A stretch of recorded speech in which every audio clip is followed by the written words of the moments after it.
Olá, caros ouvintes, sejam bem-vindos a mais uma edição da rúbrica Tendências, todas as sextas às 11, com repetição às 21, na RCI, em cadeia com a RCS. Hoje temos em estúdio um digníssimo especialista em marketing, professor da Universidade de Lisboa e autor de vários livros, de salientar o marketing em Portugal, que é o Dr. Carlos Manuel de Oliveira, e aceitou o desafio das tendências para abordarmos a temática o marketing em Portugal dos anos 60 ao futuro. Bem-aja, Dr. Carlos, por estar aqui hoje nos nossos estúdios e ter vindo até Viseu para nos falar do seu livro e desta temática da atualidade, mas que integra aqui uma timeline já com bastantes anos. Dr. Carlos, enquanto especialista de marketing e professor universitário, qual é a importância do marketing para as empresas, na sua visão, e quais os pontos fortes? Se me permite, em primeiro lugar, gostava de agradecer o convite que foi feito, enfim, em particular nesta terra onde eu tenho raízes familiares pelo lado materno, e portanto é um prazer estar aqui e agradeço o seu convite. Muito obrigada a nós. No que diz respeito, digamos que à importância do marketing, o que acontece é que, na realidade, o marketing, na minha perspectiva e na perspectiva das pessoas que são profissionais de marketing, são a única forma de gerir as empresas. Portanto, na realidade, a importância está no foco do consumidor. É impossível hoje em dia gerir uma empresa sem estar focalizado no consumidor e perceber como é que ele atua, quais são os seus interesses, quais são as suas atitudes, as suas preferências, para, digamos, que atingir os melhores resultados. Poder-se-á dizer, bem, mas isto, enfim, já se diz há muitos anos, desde que existe o marketing, que é a focalização no consumidor. O que acontece é que hoje em dia há a possibilidade prática, na realidade, de estar a cada momento a acompanhar aquilo que são as expectativas dos consumidores, e é a única forma, então, de conduzir que as empresas tenham melhores resultados. Muito bem. Do ponto de vista destes profissionais de marketing, os marketeers, com o advento da internet, qual é a sua visão na atuação profissional nesta sociedade tão feroz em que estamos inseridos? Quer dizer, na minha perspectiva, os impactos são brutais. São brutais porque... brutais a nível da organização do marketing nas empresas, eu diria mesmo a nível da organização das próprias empresas e a nível da sua relação com o mercado. E isto pelas razões já conhecidas, enfim, hoje em dia, como se sabe, a tecnologia permite aos consumidores estarem a cada momento impactarem, digamos, e relacionarem-se com as marcas e com as empresas de que são clientes ou que eventualmente marcas que preferem. Ao mesmo tempo têm a possibilidade de expressar a cada minuto, digamos que durante as 24 horas do dia, as suas opiniões e, portanto, basicamente, a atuação de um consumidor hoje em dia mais facilmente pode destruir uma marca do que propriamente construí-la. Portanto, atendendo a isto, por um lado do consumidor, digamos que a tecnologia permite isto, por outro lado, por parte das empresas e das marcas, a tecnologia também permite uma interação, digamos que mais forte com esses próprios consumidores. Isto tem como consequência que, na minha perspectiva, é talvez a primeira, embora o marketing tem vindo a evoluir ao longo dos anos, mas é talvez entramos numa fase disruptiva do marketing neste momento. Porque o advento destas tecnologias vai permitir no futuro e vai, digamos que, possibilitar uma relação completamente diferente. Eu lembro de alguns exemplos de algumas empresas que diziam, bem, mas enfim, os consumidores estão 24 horas online, nós temos que ter a empresa a trabalhar 24 horas. Eu diria que sim, numa perspectiva terá que haver uma equipa que permanentemente esteja a acompanhar as reações dos consumidores, porque muito facilmente hoje em dia se transmite uma imagem viral, como eu estava a dizer, que pode destruir a imagem de uma marca. Por isso, o papel dos profissionais de marketing e, em especial, dos responsáveis a nível da administração, dos chamados Chief Marketing Officers, tem que ser completamente diferente. Tem que ser completamente diferente e vai haver impactos, vai haver problemas grandes em muitas empresas, porque tradicionalmente as empresas estão divididas em silos. É o silo da engenharia, o silo do marketing, o silo da financeiro, o silo dos recursos humanos, etc. O problema é que, como o cliente hoje em dia se relaciona e pode relacionar-se durante o dia com vários órgãos destas empresas, pode ir a uma loja, pode relacionar-se na internet, pode falar no call center, portanto, como ele se relaciona, tem esta possibilidade de se relacionar, há necessidade de haver uma integração total deste tipo de informação que permita dar uma resposta que corresponda às expectativas do cliente. E nós, infelizmente, ainda vemos muitas empresas, particularmente em Portugal, não só, mas em Portugal, vemos muitas empresas em que isto ainda não acontece. Não é só em Portugal, havia um estudo recentemente do Economist que dizia que o inquérito feito na Europa e nos Estados Unidos, aos CMOs, diziam que 80% da informação que é recolhida dos clientes não é tratada. Portanto, ainda estamos a anos-luz de ter esta integração total. O que é um facto é que quem vai mais à frente neste momento são os consumidores, porque eles têm a possibilidade de interagir imediatamente. As empresas ainda não estão preparadas para este tipo de resposta. E, portanto, o novo CMO há de ser, se calhar, há de chamar outra coisa, há de ser o Chief Customer Experience Officer, há de ser o responsável, digamos, total da relação com o cliente. E ele só pode ser responsável se tiver o poder dentro da empresa de se relacionar e de, se quiser, chefiar grupos de projeto que ultrapassem os estilos habituais. Porque na organização tradicional das empresas, claro que há planos estratégicos das empresas, claro que há Chief Executive Officers que fazem a coordenação, mas no dia-a-dia, cada responsável departamental o que tenta é maximizar a sua atuação e o seu departamento. E, portanto, a experiência revela que vai ser necessário dar um salto em frente. É um salto difícil, porque é deixar a organização tradicional e passarmos a ter a organização por projetos, por clientes, por segmentos, onde desejavelmente o tal CMO deverá coordenar. E porquê? Não é por nada, é só porque, aliás, a razão é que é ele que pode dispor da informação integrada do cliente em todos os seus pontos de contacto com a empresa. E por isso ele terá que perceber de filosofia, terá que perceber de psicologia, terá que perceber de informática, terá que, digamos, coordenar pelo menos estes grupos multifuncionais. Muito bem, Dr. Carlos. E, de facto, hoje é efetivamente uma tendência à interdisciplinaridade das equipas e tocou nesse ponto precisamente, portanto, que é uma visão transversal à própria organização para fazer face às exigências do cliente, que hoje está cada vez mais exigente e deixou de ser apenas um cliente e passou a ser um prosumer, portanto um consumidor e também um produtor.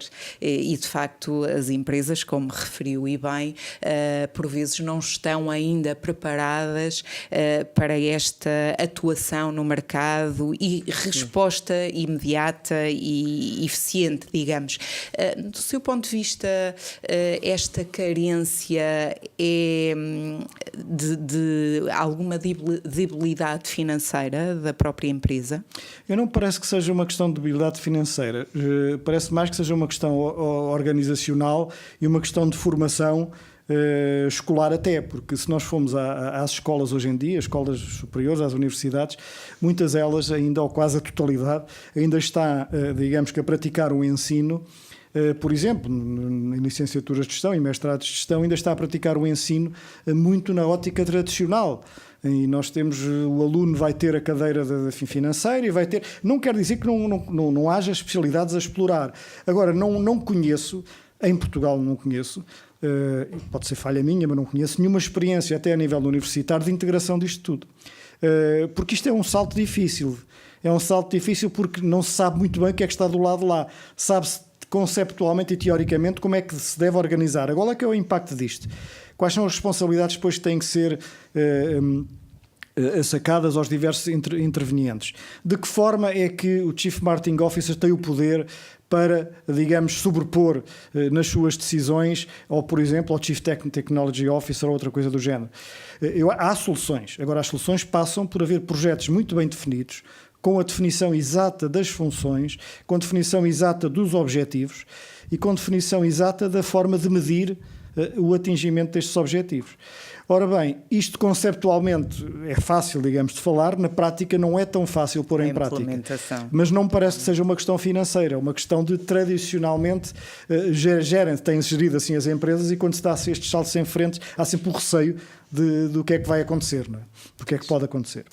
Muito bem. Portanto, por vezes preferem continuar na zona de conforto e que depois, naturalmente, ficam aquém desta inovação e deste pulo mais. Permite, algumas coisas já têm sido feitas. Enfim, quando surge esta questão do prosumer e da intervenção do cliente, hoje em dia, por exemplo, no que diz respeito a soluções de produtos e de serviços, em particular de serviços, já há empresas que colocam online, por exemplo, soluções beta, no sentido de testar a capacidade, a aceptividade dos seus próprios clientes ao produto. E tem empresas que têm depois transformado esses serviços e esses produtos face à reação dos clientes. Portanto, está-se a avançar devagarinho. Agora, se calhar os marketers, ou os marketeers, como alguém chama, fundamentalmente quem se preocupa com estas coisas do ponto de vista conceptual, gostariam que as coisas fossem mais rápidas, não é? Porque exatamente do lado do consumidor estamos a andar depressa, do lado das empresas deveríamos andar também depressa. Também ao mesmo ritmo, digamos, não é? Muito bem. Tu, Carlos, portanto, lançou o seu livro, O Marketing em Portugal dos anos 60 ao futuro, e integrou aqui uma timeline temporal. Qual foi a sua visão desta timeline direcionando o marketing em Portugal? Bem, há uma razão, embora é uma pergunta que normalmente me fazem, porque assim, mas capaz a expressão por carga d'água é que há de ser dos anos 60 e não há de ser de outra coisa qualquer. Eu já explico isso, mas na realidade o meu livro, e não sei se o título expressa, não sei se é bom eu dizer isto, mas se o título expressa exatamente o seu conteúdo, é assim, o livro não trata só do marketing em Portugal, nem trata só do passado.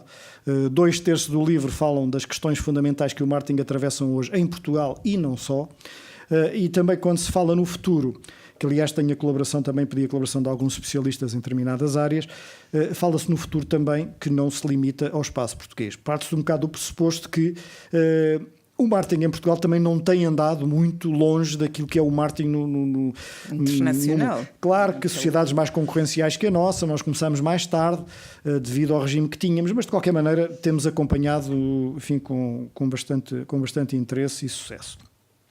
O facto de ter começado nos anos 60, a razão, aliás, foram talvez 3 razões. Uma delas foi porque, portanto, em 60 o Levitt escreve o Marketing Miopia, em 67 o Philip Kotler escreve o Marketing Management, e é a partir desta altura que fundamentalmente se pode falar em marketing científico. Já havia publicidade desde sempre, não é? Desde que o homem existe. E muito particular no século XIX, já havia no século XX, mas no princípio do século XX, mas é a partir dos anos 60 e do fim dos anos 60 que começa a sistematizar-se, digamos, em que o marketing começa a ganhar a maioridade de ser uma técnica com ambição à ciência. A ciência, naquela perspectiva, começa a estar sistematizados os conhecimentos, tem técnicas de análise, técnicas de previsão. Portanto, na realidade, começa a encorpar-se como uma ciência, o que não acontecia em anos atrás. A segunda questão, enfim, que é lateral, mas se calhar por facto de eu ter sido presidente da Associação Portuguesa dos Profissionais de Marketing, curiosamente, e se calhar não é por acaso, a Associação Portuguesa dos Profissionais de Marketing, agora enganei-me porque ela, quando foi criada, se chamava Sociedade Portuguesa de Marketing, foi criada exatamente em 1967.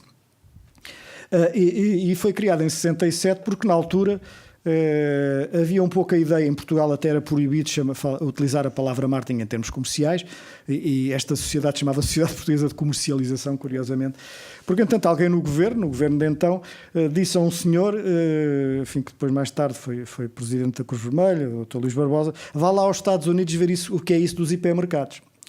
E o senhor foi, lá trouxe um relatório e disse, mas isto afinal é uma coisa que é o marketing, que nós cá nem tínhamos ouvido falar. Até 1967 não havia nenhuma universidade em Portugal que tivesse uma cadeira de marketing. Aliás, havia umas cadeiras de gestão comercial, escassamente, mas marketing não existia. Pronto, esta era a segunda razão, porque de alguma maneira, como eu tinha esta ligação, achei que era um marco, porque esta associação do princípio foi ela que conseguiu sensibilizar algumas universidades, em particular até o ISEG, a introduzir cadeiras de marketing. A terceira razão foi porque achei que esta não tem tanto a ver com ser os anos 60, mas tem a ver com ter escrito o livro. É que hoje em dia há um bocado a ideia, bem, está tudo na internet, não vale a pena escrever. Eu demorei mais de 2 anos a escrever este livro.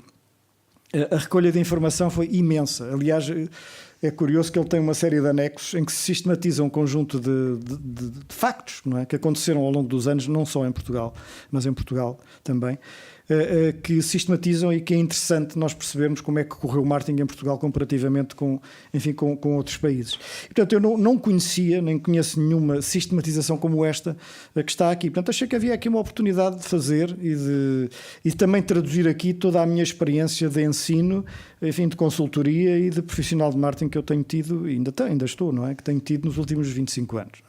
Muito bem, portanto, caros ouvintes, a todos os apaixonados pelo marketing e a todos os empresários, aconselho este livro, o Marketing em Portugal, porque será uma mais-valia no vosso percurso profissional e na ótica também do saber para aquele, não só para os especialistas, mas também para os apaixonados pelo marketing. Se me permite também só mais um dado, é assim, isto hoje em dia, se calhar quando se quer vender mais as coisas, põe-se para as PMEs. Eu não pus para as PMEs, mas em realidade, vamos ver, isto não é um livro académico, embora ele obedeça a alguns preceitos de ordem científica e académica.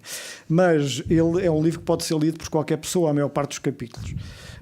Tem a vantagem que não é preciso ser lido como romance do princípio ao fim. A pessoa pode ir buscar o tema que lhe interesse mais e eu organizei de forma a que isso possa, por exemplo, conhecer o consumidor, contactar como comunicar com o consumidor. Portanto, tem vários capítulos em que se pode, de facto, ir buscar o assunto que é de maior interesse. Mas ele penso que tem uma leitura fácil e eu gostaria muito que, principalmente as PMEs e portanto, as empresas que neste distrito em particular, ou no país todo, são aquelas que dominam, pudessem debruçar-se um bocadinho sobre isto. Mas para quê? Para elas atingirem melhores resultados. Não acho que não é presunção da minha parte, é um pouco o que está aqui é resultado. Será uma partilha, é uma partilha de experiências e de observação do que se passa dos casos mais bem-sucedidos. Naturalmente, também. Até porque o Dr. Carlos não integra só esta carreira de professor universitário, mas também é CEO de 2 empresas e, portanto, tem uma visão também prática do mercado e com toda a certeza será um livro extremamente útil. Portanto, está à venda nas livrarias e é só consultar e adquirir. Indo ao encontro direcionado a esta componente da bibliografia, Philip Kotler, que apareceu para o marketing quase como o pai do marketing, lançou o seu último livro do marketing 4.0, mais concretamente da mudança do tradicional para o digital, onde realça o novo paradigma do marketing, enfatizando o omnicanal, esta visão da interação omnicanal. Qual é a sua visão perante esta abordagem deste senhor que foi aqui o marco no nosso marketing, como já referiu? A minha opinião sobre o Sr. Kotler é um bocadinho suspeita, porque eu sou um admirador desde o princípio e, aliás, foi ele o responsável, entre aspas, porque na altura não o conhecia, por eu ter feito uma inflexão na minha carreira e deixar de trabalhar na área financeira e passar a trabalhar na área de marketing. Depois que li o livro dele e tive hipótese de contactar com o marketing, que eu na universidade não tinha tido também como cadeira. Obviamente depois tive a oportunidade de ter alguma especialização posterior, mas de facto o professor tem conseguido rodear-se até de outros professores e outros académicos ao longo dos anos e tem conseguido escrever coisas completamente diferentes do que escreveu nos anos 60. E, portanto, ele tem acompanhado, na realidade, aquilo que tenha sido a evolução do marketing e dos negócios. E pelo facto, que já referi, suponho, da evolução tecnológica e da consciencialização da parte dos consumidores do poder que têm junto das empresas e das marcas, de facto chegou-se à conclusão que eles têm um poder tão grande que por vezes eu acho que nem há bem a consciência da parte dos profissionais de marketing desse poder efetivo que eles têm. Tem o poder na comunicação, tem o poder na feitura de produtos, tem o poder de exigir serviços personalizados e, portanto, fala-se hoje nessa figura do prosumer, porque na realidade ele é quase o responsável pelo menos nas empresas mais bem-sucedidas, ele é o responsável pelas grandes evoluções que os produtos e os serviços têm tido e na sua adaptabilidade aos seus interesses. Por isso, o professor soube acompanhar isso e na realidade, pronto, é um livro que eu também acho muito interessante acompanhar. Muito bem. Tu, Carlos, no que diz respeito à advocacia das marcas, hoje, e voltando às necessidades dos consumidores, o mercado apresenta-se cada vez mais heterogéneo, não é? Qual é a estratégia de segmentação que as empresas têm atualmente? Eu acho que hoje em dia no mercado surgem, como será talvez normal, mas surgem impactos às vezes de ordem contrária. Por um lado, começou-se com o fenómeno da globalização. A globalização, a tribalização, a segmentação por tribos, etc. E continua a haver, sei lá, como se conhece. Os surfers, os que gostam da Harley Davidson, etc. E que tudo isso, como se sabe, gera comportamentos de tribo autêntica.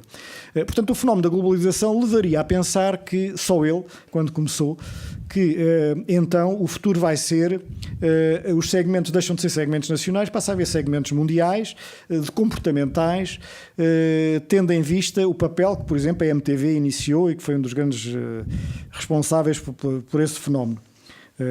De tal maneira que até em regiões pobres do mundo às vezes há aspiração a determinadas situações exatamente pelo contacto que eles têm com a música, com o lifestyle, enfim, que na altura a MTV introduziu. E, portanto, este fenómeno que eu estava a dizer, este fenómeno da globalização, veio a ser, de alguma maneira, não direi contrariado, porque ele existe na mesma, mas veio a ser confrontado com outro fenómeno, que é o fenómeno da individualização. Isto é, se por um lado as pessoas, muitas vezes, até por uma questão de segurança e de integração social, gostam de se integrar ou num partido, ou na religião, na entrada da religião, ou numa tribo destas que eu referi, por outro lado, elas exigem serviços personalizados. E, portanto, isto levaria quase como consequência, em última instância, a que deixa de ter sentido falar em segmentação, porque a segmentação é mesmo o individual, é o indivíduo, não é? E, na realidade, está-se a poder caminhar para isso, porque os tais fenómenos de evolução tecnológica que temos referido e temos assistido possibilitam, digamos, que no momento em que as empresas consigam trabalhar toda a informação recolhida através das chamada Big Data, nas clouds, etc., e consigam ter tecnologias operativas sobre essa informação que respondam online aos vários clientes, na realidade passamos a ter praticamente a não ter segmentos, mas a ter indivíduos com o qual as marcas se relacionam. Claro que estamos numa fase de transição em que estes dois fatores coabitam. A globalização continua a aprofundar-se e existe, e não é impeditiva que as pessoas façam parte ou queiram fazer parte desses grupos. Por outro lado, as pessoas individualizam-se mais e exigem também uma customização total da parte Aliás, no modelo que eu cito aqui, modelo talvez seja exagerado, porque eu não fiz uma tese sobre isso, mas eu escrevi 10 tendências do marketing aqui no meu livro, em que uma delas é exatamente o que eu chamo o me-marketing, quer dizer, as pessoas querem o marketing para si, quer dizer, acabou-se, tem que acabar o spam, quer dizer, não pode... E o spam é tanto receber uma mensagem que eu não estou à espera e não quero, e que não é relevante para mim, como, por exemplo... ver um outdoor na rua que não tem nada a ver com aquilo que são os meus interesses, não é? E, portanto, porque é que eu hei de estar a ver aquilo, não é? E, portanto, esta situação de personalização e individualização só vai poder aprofundar-se cada vez mais, não é? Sem dúvida. O marketing relacional está muito a par desta aproximação, digamos assim, e deste estudo do perfil mais direcionado e de acordo com as necessidades de cada cliente. O doutor, o que é que tem a dizer relativamente ao marketing relacional? Eu acho que o marketing relacional, hoje em dia todo o marketing tem que ser ou tem que ser relacional. Porque estamos a falar em empresas e marcas e estamos a falar em clientes ou potenciais consumidores. E vais uma vez pedir dizer, bem, está bem, mas isto no início do marketing também era assim. Mas não havia instrumentos, não é? Não havia instrumentos, não havia tecnologia, não havia técnicas que permitissem esta individualização. E, portanto, dizia, a propósito do marco relacional, um dos seus precursores, o consultor Don Peppers, dizia que o bem mais escasso da sociedade não é o bem monetário, são os clientes. É o bem mais escasso. Curiosamente, hoje estive em Viseu num restaurante e dizia exatamente isso lá escrito na parede. Achei muito engraçado. Dizia que o nosso bem mais escasso são os clientes. Isso é, efetivamente. Mas de facto é verdade. Mas ligando ainda com isto, outro aspecto que, enfim, que cada vez escasseia mais e põe em causa toda esta situação ou pelo menos levanta questões quanto ao aspecto da personalização e do marketing tradicional e dos meios tradicionais. E, portanto, o marketing nacional, estava eu a dizer, que neste momento tem instrumentos e técnicas que permitem essa personalização individual. Mas em relação à questão que me colocou, peço desculpa voltar atrás, havia uma questão que é o marco relacional atualmente, não é? Que direciona e faz o estudo de acordo com o perfil dos nossos clientes e claro, atua nós continuamos, enfim, falamos em CRM e continua a existir e a aprofundar-se essas técnicas. Portanto, tentamos, não só hoje em dia há uma nova palavra, os consultores vão sempre inventando estas coisas, mas que na realidade não é só uma invenção, é uma necessidade. Não é só a questão de acompanhar, através de sistemas de CRM, a relação com o cliente, mas há uma exigência ainda maior, aquilo que se chama hoje acompanhar o Customer Journey do cliente, isto é, tentar perceber todos os momentos de contacto que o cliente tem com a nossa marca, com a nossa empresa, e tentar encontrar soluções que correspondam exatamente a isso. E estamos muito longe ainda disso na maior parte das empresas. Nós, como clientes, enfim, por vezes contactamos um call center, dá-nos uma resposta, depois vamos à loja, dá-nos outra, e nós ficamos um bocadinho confusos no meio disto tudo e certamente não ficamos, digamos, satisfeitos enquanto consumidores. Portanto, eu mais do que colocar etiquetas, eu acho que hoje em dia todo o marketing é relacional e será cada vez mais relacional na perspectiva da individualização desta interação e deste contacto. Muito bem, Sr. Carlos, muito obrigada por esta visão, não só a nível prático, mas também a sua visão é ao nível teórico e de experiência. Falou-me aqui em 10 tendências que integra o seu livro. Portanto, alguma bibliografia reporta-nos para as tendências dos consumidores conectados. Alguma destas 10 tendências que introduziu no seu livro vai abranger esta visão dos consumidores conectados? Sim, eu não sei se é capaz de ser amassador mencioná-las rapidamente, mas há uns são tendências, outras são necessidades que o marketing tem. O primeiro ponto que eu tenho é conhecer o consumidor. E conhecer o consumidor é tudo, quer dizer, é tentar perceber como é que ele se comporta, como é que ele quais são as suas preferências, as suas atitudes. E quando falam em conhecer o consumidor, permita-me que eu dê esta volta, não. Conhecer o consumidor não tem a ver. Eu gosto sempre de citar uma expressão, enfim, que um famoso publicitário em tempos vi escrito, que era: se quer conhecer como é que o leão atua, não vá aos jardins zoológicos, vá à selva. E, portanto, nós passamos a vida a querer conhecer o consumidor na jaula, passa a expressão. Isto é, quando se quer conhecer o consumidor, vai-se ter com ele e faz-se perguntas, faz-se inquéritos, faz-se painéis, faz-se uma série de instrumentos clássicos, enfim, de ouvir o consumidor. Não estou a pôr de lado a dizer que isto não tem que ser feito, mas muitas vezes as pessoas têm tendência a responder aquilo que é politicamente correto. Daí que depois há casos, enfim, como se conhece, de muitas empresas que fazem testes de mercado muito profundos e depois o produto vai para o mercado e é um flop, porque as pessoas têm tendência a responder aquilo que acham que deve ser e muitas vezes não aquilo que é. E ligado com este aspecto, há o aspecto, enfim, que também estudos revelam, que 80% das decisões do consumidor são da ordem do subconsciente e não do consciente. Portanto, quando se interroga diretamente uma pessoa, ela responde racionalmente e sobre o seu consciente, como é normal, e é possível ser o contrário. E, portanto, é ir mais fundo e tentar ver a ponta, não só a ponta do iceberg, mas está lá em baixo, mais abaixo. O aspecto que eu referi já também, o aspecto do marketing, isto é o marketing individualizado, o aspecto da tecnologia que está omnipresente em tudo e condiciona. Eu vi um estudo também que, salvo erro, não sei se é da LG, se é da Siemens, penso-me que é da Siemens, que dizia que dentro de 3 anos, 95% dos eletrodomésticos que vão ser produzidos já têm internet. Não estamos a falar daqui a 50 anos, não é? Estamos a falar daqui a 3 anos. O advento da internet das coisas. Agora, imagine-se o que é a integração de toda esta informação, não é? E a possibilidade de exploração desta informação no bom sentido, não é? No sentido de satisfazer o consumidor. Aliás, aqui um aspecto, enfim, que é importante e que agora está muito em cima da mesa, que é o aspecto da proteção dos dados, porque isto aqui pode haver também aqui uma situação, às vezes, um bocadinho complexa, que é a empresa ter informação e querer explorá-la e depois o cliente não quer, não é? Mas isso é outra questão. Um outro aspecto ainda é o aspecto experiencial, portanto, o aspecto de relação experiencial. As pessoas querem divertir-se, querem uma loja da Nike e calçam os ténis e correm na passadeira e fazem não sei o quê. Portanto, as pessoas querem que a relação com as suas marcas, a marca tenha um caráter lúdico, não é? E por isso é que vão à loja, senão se calhar iam só na internet. O outro aspecto é o aspecto da interação e da cocriação.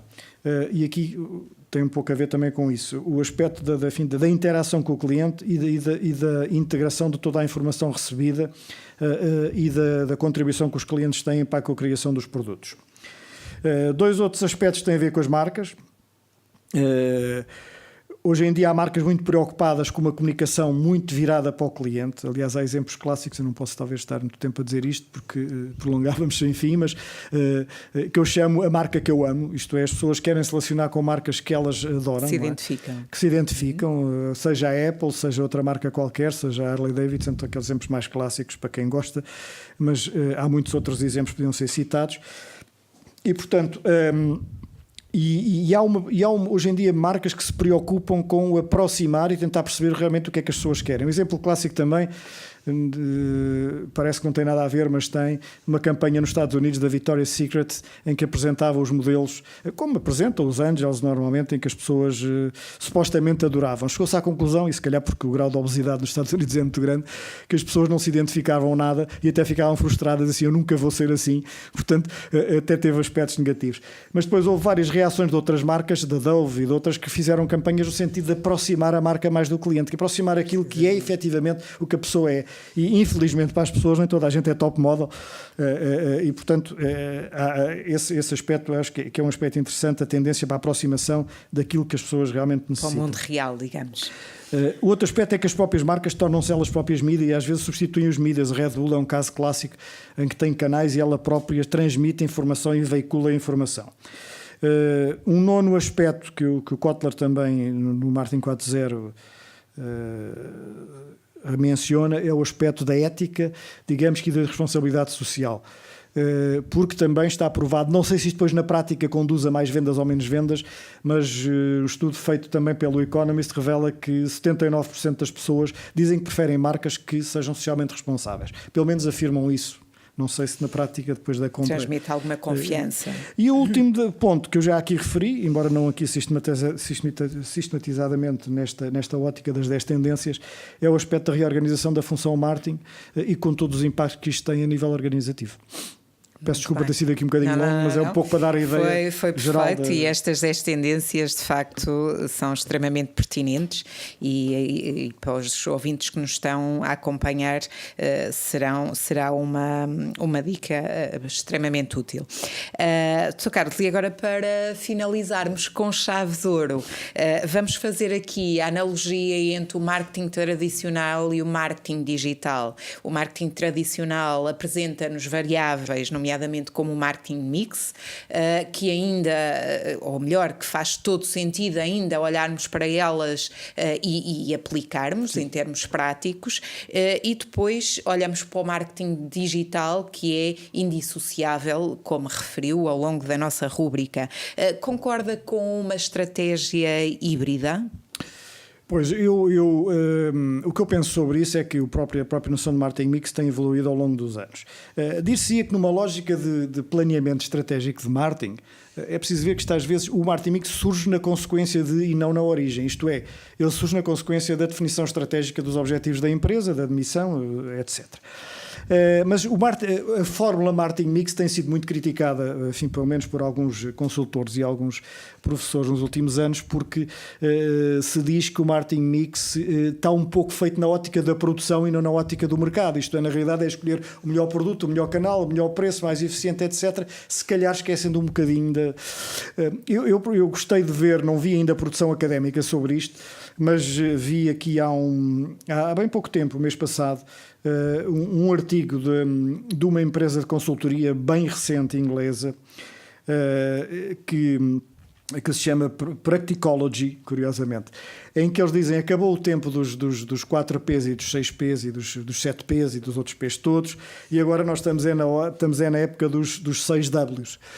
Claro que os consultores gostam por vezes de criar estas coisas, enfim, mas na realidade é interessante. Porquê? Porque esses 6 W's é um pouco olhar para o marketing mix na ótica da nova tecnologia, da nova era do marketing digital e do papel do cliente. Basicamente, e só aqui citando, os 6 W's é who, why, what, where, when e what's next. O quer dizer, quais são os diferentes alvos de clientes, o why, as motivações dos clientes, mas isto está visto numa perspectiva de acompanhar todas as interações. O what, qual é o produto, o valor, a conveniência e a personalização possível. Portanto, não é só fabricar o melhor produto, é o produto mais conveniente, mais eficiente do ponto de vista de custos, mas mais eficiente do ponto de vista de adaptação àquilo que o cliente quer.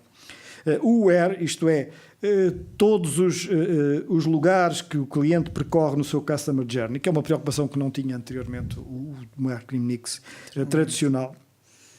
O when, isto é, quando fazer a campanha, qual é a melhor... E o quando fazer a campanha vai levar, no limite, às campanhas individuais. Isto é, o ser capaz de perceber quando é que é capaz. Por exemplo, no marketing tradicional, nós estamos por vezes a ver televisão e aparece-nos o anúncio do crédito de habitação. Eu diria, mas que aborrecimento, eu não estou nada interessado em comprar uma casa, para que é que tenho que estar a ver o crédito de habitação?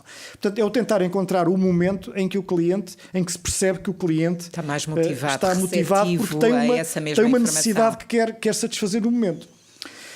E finalmente o What's Next, que tem a ver com o CRM e tem a ver com o Lifetime Customer Value, isto é, o que é a capacidade, ao acompanhar o Customer Journey do cliente, ter a capacidade de prever qual é que vai ser, provavelmente, o futuro das necessidades do próprio cliente.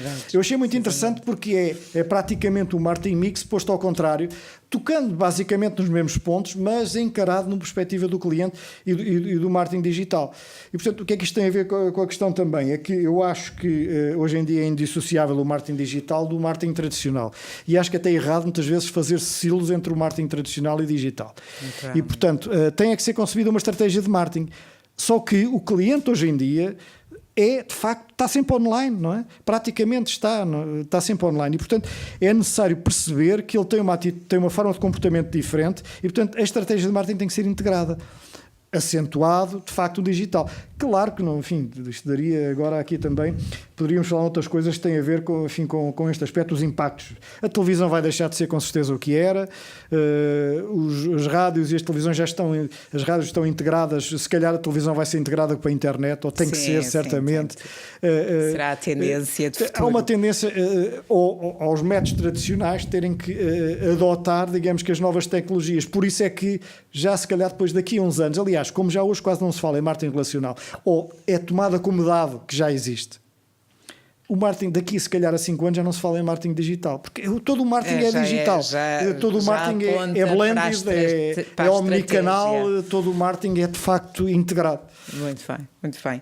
Então, Carlos, bem-aja por esta partilha destes conteúdos tão benéficos para quem nos está a ouvir, e fica já aqui a dica e o convite, porque tem muito conteúdo para falar acerca destes temas, como podemos assistir. Fica aqui a dica para podermos fazer uma tendências relativamente à economia digital, que também integra aqui esta particularidade da proteção dos dados, como referiu há pouco, e portanto aí para casa os nossos ouvintes fiquem atentos, podem voltar a ver e assistir à rúbrica via online, via digital naturalmente, pela nossa página da RCI e da RCS e também pelas nossas redes sociais.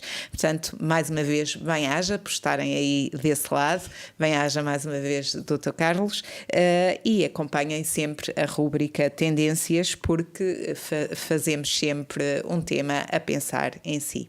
Muito obrigado, foi um prazer.